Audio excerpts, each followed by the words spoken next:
Nos acompañan Alfredo Huerta, director de estrategia de Add Value Asesores Independientes, y desde Bloomberg Reforma, Juan Francisco Caudillo, analista técnico de Monex. Muy buenas tardes. Hola, ¿qué tal, Susana? Muy buenas tardes. Alfredo, un saludo. Alfredo, ¿qué nos puedes decir de esta decisión de política monetaria del Banco de México y del tono de su comunicado?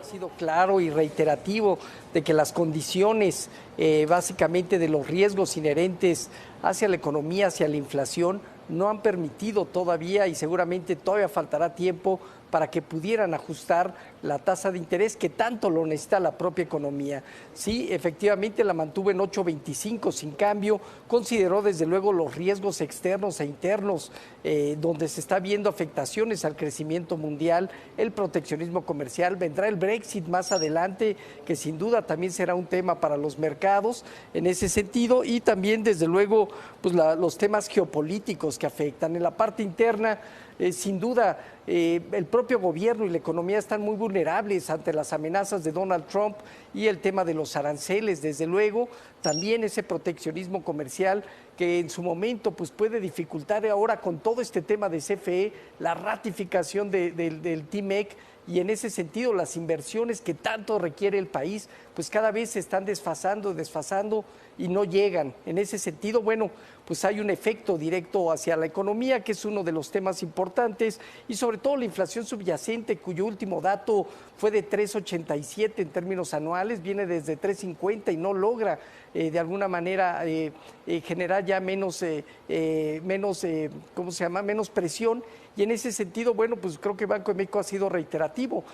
Uno de los miembros, evidentemente, asumimos, Gerardo Esquivel, votó a la baja, sin embargo, el resto creo que tiene muy bien identificados los riesgos de la economía.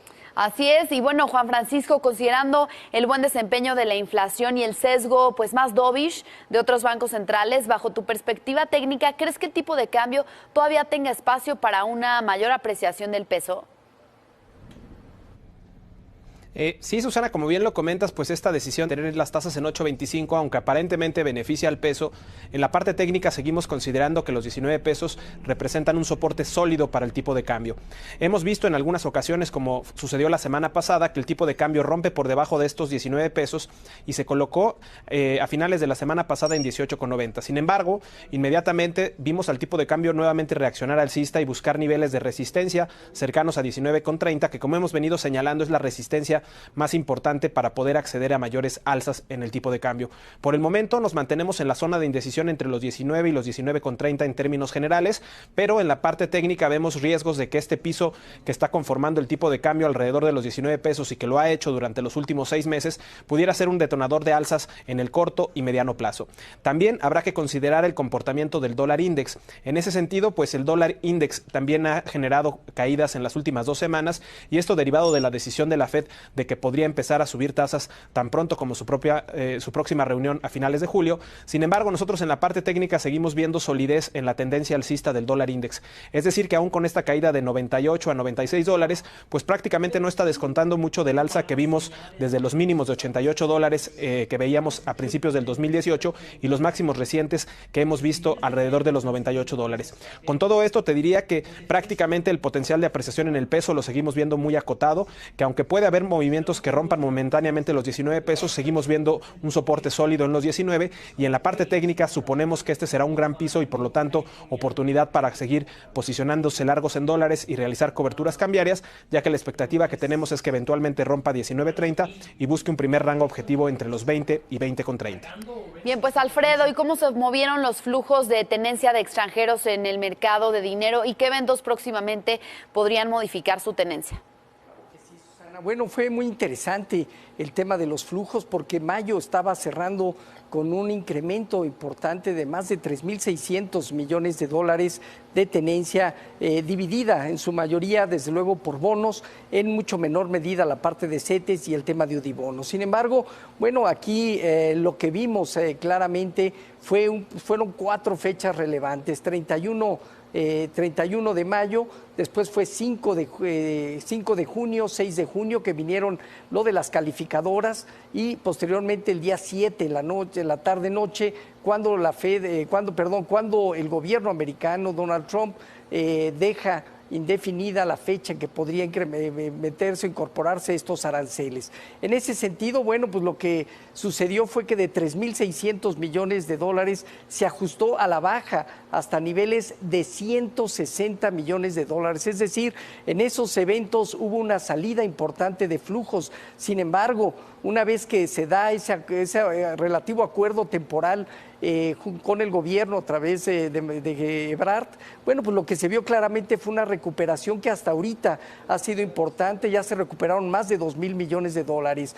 Con esto lo que queremos decir es, el tema de los aranceles es un tema que pesa y pesará mucho en el desempeño de la tenencia de flujos. El tema de las calificadoras, mientras no pierda el grado de inversión, hasta ahorita no ha habido una señal demasiado rigurista en ese sentido. Sin embargo, el hecho es que una vez que se conozca, como dentro de los próximos eventos que has solicitado, bueno, pues uno de ellos vendrá ya esta próxima semana, en donde se dará el plan de negocios de Pemex. En ese sentido, si alguna calificadora como Standard & Poor's ajusta la tasa o la define en función como lo hizo con Moody's, pues veremos hacia dónde tiende. Un ajuste a la baja en la calificación sin duda aceleraría también salidas en ese aspecto. Entonces, sí son puntos importantes, desde luego, los que tendremos en el plan de negocios de Pemex. Estar muy atentos, Alfredo, sin duda. Y por otro lado, Juan Francisco, la expectativa de que la Fed recorte su tasa de referencia y que en la reunión del G20 Estados Unidos y China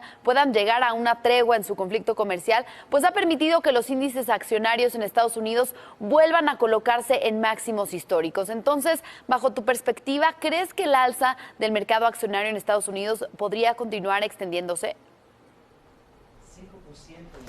Sí, Susana, muy interesante lo que comentas. De hecho, pues ante estos eventos que vimos de que la Fed pudiera estar empezando a recortar su tasa y que muy probablemente también el mercado está considerando que pudiera haber algún tipo de tregua entre China y Estados Unidos, esto ha hecho que el índice Dow Jones se coloque nuevamente alrededor de cerca de los 27,000 puntos, que es su máximo histórico. El nivel exacto que vimos como máximo histórico se dio el 3 de octubre del año pasado en 26,952 puntos.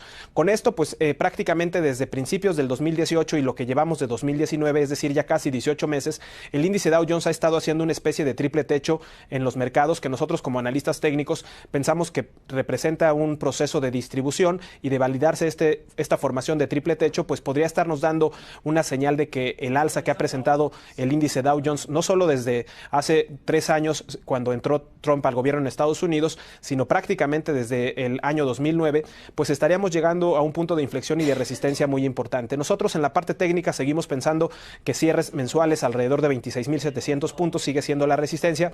De hecho, lo más que hemos visto en cierre mensual es cerca de los 26,600, y por eso este nivel de 26,700 seguirá siendo una referencia crucial para el índice Dow Jones. Además, como bien comentabas, la expectativa de que la Fed pueda recortar tasa, nosotros en la parte técnica pensamos que el bono de 10 años, el GT10 en Estados Unidos, podría ya haber incorporado gran parte de todo esto que se espera como recortes en la tasa en Estados Unidos por parte de la Fed.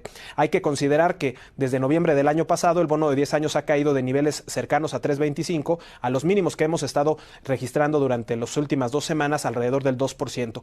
Con esto, pues vemos un recorte de 125 puntos básicos en el bono de 10 años en Estados Unidos, que equivaldría a recortar un cuarto de punto 5 veces la tasa de referencia.